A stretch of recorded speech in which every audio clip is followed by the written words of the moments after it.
warahmatullahi wabarakatuh. As you are aware, we can never talk about anybody's biography in 10 minutes or in 5 minutes. And when I was told, or when Sheikh Bilal and admin posted and said, choose whatever topic you want to talk about, I thought of doing a shortcut. You know, I've got a relationship with IPCI. So I said, I don't need to read. I'll just go to IPCI, meet Iqbal, tell me something unique about Deedat. Then he's gonna tell me, I'm gonna write it down when I go to the conference, I'm gonna present it. But unfortunately, when I asked Iqbal about that, he said, there's nothing I can do concerning that. He went out and gave me the book of Ahmed Deedat, The Man and His Mission. So now I had to read and summarize. Although I haven't finished reading the whole book, I've got many points to share with you, inshallah. It was on Friday, 3rd May 1996, 2 days after he returned from a controversial tour of Australia, where he had been threatened with deportation, as we are all aware what was the nature of Deedat. I think at one time when he visited Cape Town, he even left MJC in trouble. After having a debate with a certain man, then he left, and the government of that time was on the Muslims in the Cape, and they had to wash their hands from him to say, no, we don't have to do anything with that man. But alhamdulillah, that was his nature. So even when he went to Australia, he had that, and they threatened to deport him. They threatened to ban him, never to come to their country. And after having a 5-hour meeting with his trustees at IPCI, Deedat made his way to the Nicol Square, a garage near IPCI in Commercial Street. And according to the eyewitness account, Deedat was visibly tumbling and struggling to walk, but he managed to reach the garage, got in his car, and drove 30 k's to his house in Verulam.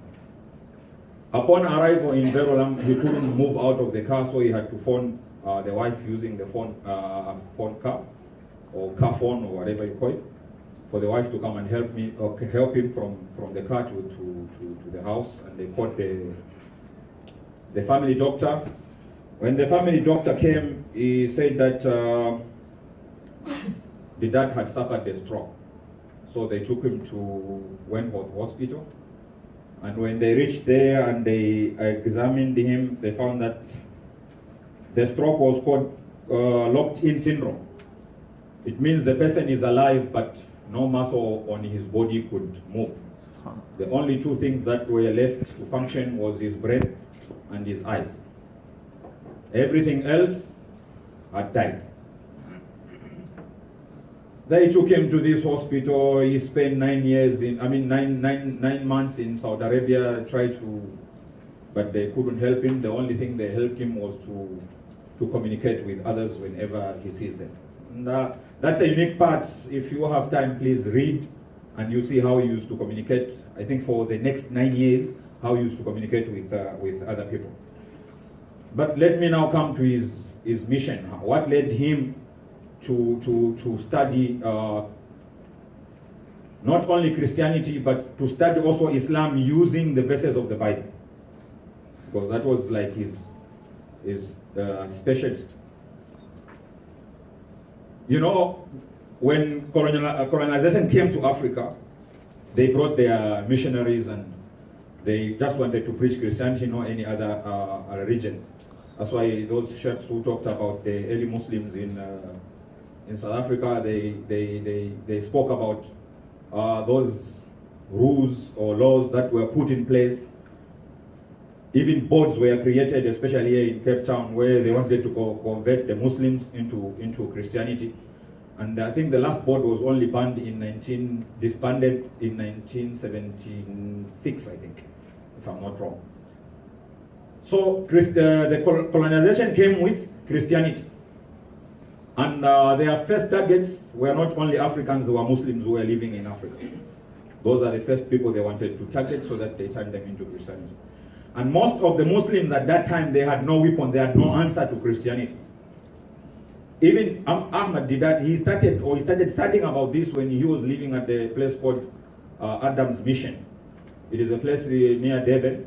It's about 6 km from our masjid where I work, and it's a training for pastors.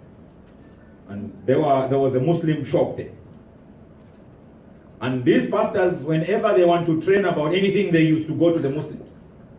And they preach and they ask the Muslims questions, and the Muslims have got no answers. Because you and I know, if I was to tell a Christian, the Quran says, or Allah says, he will say, what is the Quran? I don't believe in the Quran. I don't know who Allah is.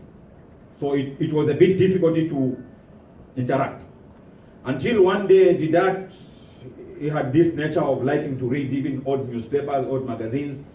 He came to a magazine which was called Idhar al-Haq, Truth Revealed. So he looked at that and he found that in the 19th century there was a debate between a Maulana in India and a pastor. So he started reading, and this Maulana was using references from the Bible to question and ask the pastor. So he took interest into that, and he started studying the Bible. And how did he study the Bible? The people who were close to that, they said, when he picks up a controversial verse from the Bible, he will write it down on a small piece of paper, and he will be walking with that piece of paper in the pocket. Every time he's free, he will check it out and look at it until it entered into his memory.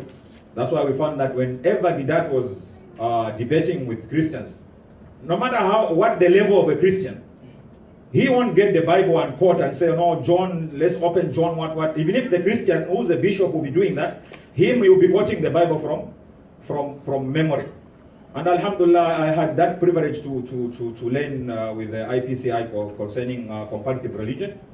And someone from, I think from Congo, he gave us one hint to say, if you look at the books or booklets of Deedat, if he says John 21, verse 4, his next verse will be Mark 4, so you can still remember the 4 from the first one. And when we looked at that, we found that pattern. So inshallah, especially for us imams who are working in cross communities where we have a lot of Christians, this is a weapon. In fact, before I came to South Africa, in Zambia, I had a lot of debates, like I said yesterday.